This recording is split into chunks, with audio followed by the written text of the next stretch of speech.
ನಮಸ್ಕಾರ ಸ್ನೇಹಿತರೆ.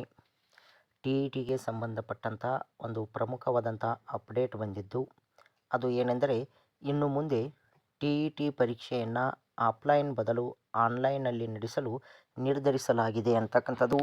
ಹಾಗಾಗಿ ನೀವು ಇಲ್ಲಿ ನೋಡ್ಬೋದು, ಕಂಪ್ಯೂಟರ್ ಆಧಾರಿತ ಟಿ ಇ ಟಿ ಅಂತಕ್ಕಂಥದ್ದು ಆಫ್ಲೈನ್ ಬದಲು ಆನ್ಲೈನ್ನಲ್ಲಿ ನಡೆಸಲು ನಿರ್ಧಾರ ಅಂತಕ್ಕಂಥದ್ದು. ಹಾಗಾದರೆ ಏನಿದು ಟಿ ಇ ಟಿಗೆ ಸಂಬಂಧಪಟ್ಟಂಥ ಒಂದು ಮಾಹಿತಿ ಅಂತಕ್ಕಂಥದ್ರ ಬಗ್ಗೆ ನೋಡೋಣ.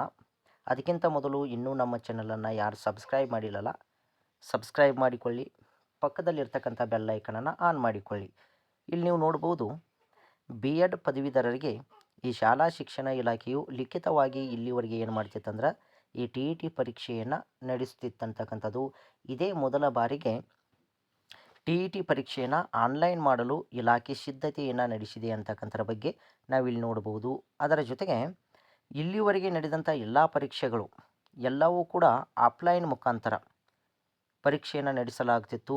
ಹಾಗಾಗಿ ಇದೇ ಮೊದಲ ಬಾರಿಗೆ ಆನ್ಲೈನ್ ಮೂಲಕ ನಡೆಯಲಿದೆ ಅಂತಕ್ಕಂಥದ್ದು ಸರ್ಕಾರದ ಹಂತದಲ್ಲಿ ಚರ್ಚೆಯಾಗಿ ಒಪ್ಪಿಗೆ ನೀಡಿದ್ದು, ಕೆಲವೇ ದಿನಗಳಲ್ಲಿ ಟೆಂಡರ್ ಕರೆದು ಪರೀಕ್ಷೆ ನಡೆಸಲಾಗುತ್ತದೆ ಅಂತಕ್ಕಂಥರ ಬಗ್ಗೆ ಇಲಾಖೆ ಏನು ಮಾಡಿದೆ ಅಂದರೆ ತಿಳಿಸಿದೆ ಅಂತಕ್ಕಂಥದ್ದು. ಹಾಗಾದರೆ ಯಾಕಿದು ಆಫ್ಲೈನ್ ಬದಲಾಗಿ ಟಿ ಇ ಟಿಯನ್ನು ಆನ್ಲೈನ್ ಮಾಡುವ ಉದ್ದೇಶ ಏನೆಂದರೆ, ಪರೀಕ್ಷೆಯಲ್ಲಿ ಪಾರದರ್ಶಕತೆ ಮತ್ತು ಹೊಣೆಗಾರಿಕೆ ತರುವ ಸಲುವಾಗಿ ಈ ಆಫ್ಲೈನ್ ಬದಲು ಆನ್ಲೈನ್ ಪರೀಕ್ಷೆಯನ್ನು ನಡೆಸಲು ಉದ್ದೇಶಿಸಲಾಗಿದೆ ಅಂತಕ್ಕಂಥದ್ದು.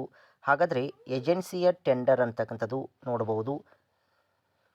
ಪರೀಕ್ಷೆಯನ್ನು ಆನ್ಲೈನ್ ಮೂಲಕ ನಡೆಸಬೇಕಿರುವ ಕಾರಣ ಏಜೆನ್ಸಿಗೆ ನೀಡಲಾಗುತ್ತದೆ. ಈ ಸಂಬಂಧ ಟೆಂಡರ್ ಕರೆಯಲಾಗುತ್ತದೆ. ಬಳಿಕ ಪ್ರಕ್ರಿಯೆಗಳು ಆರಂಭವಾಗಲಿವೆ. ಇತ್ತೀಚಿನ ವರ್ಷಗಳಲ್ಲಿ ರೈಲ್ವೆ ಆಗಿರ್ಬೋದು, ಬ್ಯಾಂಕಿಂಗ್ ಆಗಿರ್ಬೋದು, DRDO ಆಗಿರ್ಬೋದು, IISc ಆಗಿರ್ಬೋದು, ಹೀಗೆ ಹಲವಾರು ಪರೀಕ್ಷೆಗಳನ್ನು ಕೂಡ ಏನು ಮಾಡಲಾಗ್ತದೆ ಅಂದ್ರೆ ಆನ್ಲೈನ್ ಮುಖಾಂತರವೇ ನಡೆಸಲಾಗ್ತದೆ. ಹೀಗಾಗಿ ಈ ಶಿಕ್ಷಣ ಇಲಾಖೆಯು ಕೂಡ ಆನ್ಲೈನ್ ಮುಖಾಂತರವೇ ಪರೀಕ್ಷೆಯನ್ನು ನಡೆಸಲು ಕರ್ನಾಟಕ ಪರೀಕ್ಷಾ ಪ್ರಾಧಿಕಾರ ಕೂಡ ಆನ್ಲೈನ್ ಪರೀಕ್ಷೆ ನಡೆಸಲು ಅಣಿಯಾಗುತ್ತಿದೆ ಅಂತಕ್ಕಂಥದ್ದು. ಮುಂದಿನ ದಿನಗಳಲ್ಲಿ ಕಡಿಮೆ ಸಂಖ್ಯೆಯ ಅಭ್ಯರ್ಥಿಗಳಿರುವ ಪರೀಕ್ಷೆಗಳಿಗೆ ಬೆಂಗಳೂರಿನ KEA ಕಚೇರಿಯಲ್ಲಿಯೇ ಪರೀಕ್ಷೆ ನಡೆಸಲು ಬೇಕಾದ ವ್ಯವಸ್ಥೆಗಳನ್ನು ರೂಪಿಸುತ್ತಿದೆ ಅಂತಕ್ಕಂಥದ್ದು. ಅಂದರೆ ಈ ಟೆಂಡರ್ ಕರೆಯುವುದಕ್ಕಿಂತ ಮೊದಲು ಮುಂದಿನ ದಿನಗಳಲ್ಲಿ KEA ಕೂಡ ಆನ್ಲೈನ್ ಮುಖಾಂತರ ಪರೀಕ್ಷೆಗಳನ್ನು ನಡೆಸಲು ಸಿದ್ಧತೆಯನ್ನು ಮಾಡಿಕೊಳ್ಳುತ್ತಿದ್ದು, ಮುಂದಿನ ದಿನಗಳಲ್ಲಿ ಬೆಂಗಳೂರಿನಲ್ಲಿಯೇ ಹೀಗೆ ಆನ್ಲೈನ್ ಮುಖಾಂತರ ನಡೀತಕ್ಕಂಥ ಪರೀಕ್ಷೆಗಳನ್ನ ಅಲ್ಲಿ ನಡೆಸಬಹುದು ಅಂತಕ್ಕಂಥದ್ದು. ಅದರ ಜೊತೆಗೆ ಶಾಲಾ ಶಿಕ್ಷಣ ಇಲಾಖೆಯ ಪ್ರಸ್ತಾವನೆ ಏನಿದೆ ಅಂದ್ರೆ, ಆನ್ಲೈನ್ ಪರೀಕ್ಷೆಯನ್ನು ನಡೆಸುವ ಸಂಬಂಧ ಶಾಲಾ ಶಿಕ್ಷಣ ಇಲಾಖೆಯ ಕೇಂದ್ರೀಕೃತ ದಾಖಲಾತಿ ಘಟಕವು ಇಲಾಖೆಯ ಪ್ರಧಾನ ಕಾರ್ಯದರ್ಶಿಗೆ ಪ್ರಸ್ತಾವನೆ ಸಲ್ಲಿಸಿದ್ದು, ಇತ್ತೀಚೆಗೆ ಈ ವಿಚಾರ ಕುರಿತು ಚರ್ಚಿಸಲಾಗಿದೆ ಅಂತಕ್ಕಂಥದ್ದು. ಟಿ ಇ ಟಿಯನ್ನು ಆನ್ಲೈನ್ ಮೂಲಕ ನಡೆಸುವ ಸಂಬಂಧ ಇಲಾಖೆಯು ಅನುಮತಿ ಕೂಡ ನೀಡಿದೆ. ಶೀಘ್ರದಲ್ಲಿಯೇ ಆದೇಶ ಹೊರಬೀಳುವ ಸಾಧ್ಯತೆಗಳಿವೆ ಅಂತಕ್ಕಂಥದ್ದು. ನೋಡಿರಿ, ಆನ್ಲೈನ್ ಮೂಲಕ ಟಿ ಇ ಟಿಯನ್ನು ನಡೆಸಲು ಇಲಾಖೆಯು ಕೂಡ ಅನುಮತಿಯನ್ನು ನೀಡಿದ್ದು ಅತಿ ಶೀಘ್ರಗತಿಯಲ್ಲಿ. ನೀವು ನೋಡಿರ್ಬೋದು, ನಿನ್ನೆ ತಾನೇ ಈ KEಯಿಂದ ಕೆಶೆಟ್ ಪರೀಕ್ಷೆಗೆ ಆನ್ಲೈನ್ ಅರ್ಜಿಗಳನ್ನು ಕರೆಯಲು ಆದೇಶವನ್ನು ಮಾಡಿದ್ದು. ಇನ್ನು ನೀವೇನಾದರೂ 6th to 8th ಅಪಾಯಿಂಟ್ಮೆಂಟ್ ಆಗಬೇಕಾದ್ರೆ, 1 to 5th ಅಪಾಯಿಂಟ್ಮೆಂಟ್ ಆಗಬೇಕಾದ್ರೆ ಈ ಟಿ ಇ ಟಿಯನ್ನು ಕಡ್ಡಾಯವಾಗಿ ನೀವು ಪಾಸ್ ಆಗಬೇಕಾಗ್ತದೆ. 6 to 8th paper 2, 1 to 5th paper 1 ಪರೀಕ್ಷೆಯನ್ನು ಪಾಸ್ ಆಗಬೇಕಾಗ್ತದೆ. ಹಾಗಾಗಿ ಇನ್ನೂ ಕೆಲವೇ ದಿನಗಳಲ್ಲಿ ಈ ಟಿ ಇ ಟಿಯನ್ನು ಕೂಡ ಅಧಿಸೂಚನೆಯನ್ನು ಹೊರಡಿಸಲಾಗ್ತದೆ ಅಂತೇಳಿ ಸ್ಪಷ್ಟಪಡಿಸಲಾಗಿದೆ ಅಂತಕ್ಕಂಥದ್ದು. ಪ್ರತಿ ವರ್ಷವೂ ಕೂಡ ಟಿ ಇ ಟಿ ಪರೀಕ್ಷೆಯನ್ನು ನಡೆಸುತ್ತಿದ್ದು, ಹಲವಾರು ಅಭ್ಯರ್ಥಿಗಳು ಆ ಟಿ ಇ ಟಿ ಪರೀಕ್ಷೆಯಲ್ಲಿ ಉತ್ತೀರ್ಣರಾಗುತ್ತಾರೆ ಅಂತಕ್ಕಂಥರ ಬಗ್ಗೆ ನಾವು ನೋಡ್ತೀವಿ. ಹಾಗಾಗಿ ಈ ವರ್ಷವೂ ಕೂಡ ಅಂದರೆ 2025ರ ಟಿ ಇ ಟಿ ಪರೀಕ್ಷೆಯನ್ನು ಕೂಡ ಅತಿ ಶೀಘ್ರಗತಿಯಲ್ಲಿ ಅಧಿಸೂಚನೆ ಹೊರಡಿಸ್ತಕ್ಕಂಥ ಒಂದು ಕೆಲಸವನ್ನು ಮಾಡಲಾಗ್ತದೆ ಅಂತಕ್ಕಂಥದ್ದು.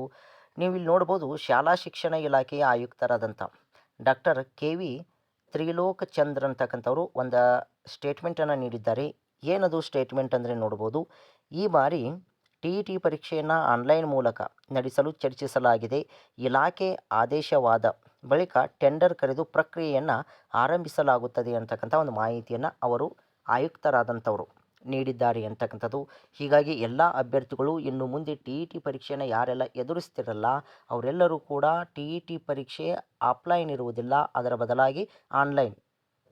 ಈಗ ಯಾವ ರೈಲ್ವೆ ಆಗಿರ್ಬೋದು, ಬ್ಯಾಂಕಿಂಗ್ ಸೆಕ್ಷನ್ ಆಗಿರ್ಬೋದು, ಅಥವಾ UGC ನೆಟ್ ಆಗಿರ್ಬೋದು. ಇವೆಲ್ಲವೂ ಕೂಡ ಆನ್ಲೈನ್ ಮುಖಾಂತರವೇ ಪರೀಕ್ಷೆ ನಡೀತಾವೆ. ಅದೇ ರೀತಿಯಾಗಿ ಕರ್ನಾಟಕದಲ್ಲಿ ನಡೀತಕ್ಕಂಥ TET ಪರೀಕ್ಷೆಯು ಕೂಡ ಆನ್ಲೈನ್ ಮೂಲಕ ನಡೆಸಲು ಉದ್ದೇಶಿಸಲಾಗಿದೆ ಅಂತಕ್ಕಂಥದ್ದು.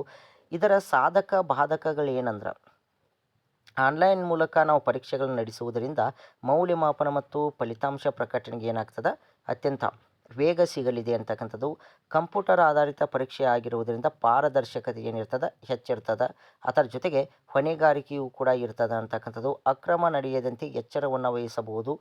ಪರೀಕ್ಷೆ ಆನ್ಲೈನ್ ಮೂಲಕ ಪರೀಕ್ಷೆಗಳನ್ನು ನಡೆಸುವ ಒಂದು ಉದ್ದೇಶ ಅಥವಾ ಕಾರಣ ಏನಂದ್ರೆ ರಾಜ್ಯದ ಜಿಲ್ಲಾ ತಾಲೂಕುಗಳು ಕೇಂದ್ರಗಳಲ್ಲಿ ಪರೀಕ್ಷೆ ನಡೆಸುವುದು ಇಲಾಖೆಗೆ ಸವಾಲಾಗಿದೆ ಅಂತಕ್ಕಂಥದ್ದು. ಇದೊಂದು ಒಂದು ಬಾಧಕ ಅಂತಕ್ಕಂಥದ್ದು. ಹೀಗೆ ಅನೇಕ ರೀತಿಯಾದಂಥ ಅನುಕೂಲವೂ ಕಂಡುಬರ್ತದೆ ಅಂತಕ್ಕಂಥದ್ದು. ಹಾಗಾಗಿ ಎಲ್ಲ ಅಭ್ಯರ್ಥಿಗಳು ಕೂಡ TET ಪರೀಕ್ಷೆ ಯಾವಾಗ ಅಧಿಸೂಚನೆಯನ್ನು ಹೊರಡಿಸ್ತಾರೆ ಅಂತೇಳಿ ಕೇಳ್ತಿದ್ರಿ.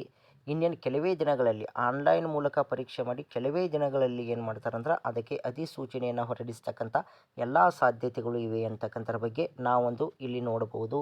ಹೀಗಾಗಿ ಇದು ಪ್ರಮುಖವಾದಂಥ ಒಂದು ಮಾಹಿತಿ ಇಷ್ಟವಾಗಿದ್ದರೆ ಲೈಕ್ ಮಾಡಿ, ಶೇರ್ ಮಾಡಿ, ಸಬ್ಸ್ಕ್ರೈಬ್ ಮಾಡಿಕೊಳ್ಳಿ. ಎಲ್ಲರಿಗೂ ಧನ್ಯವಾದಗಳು.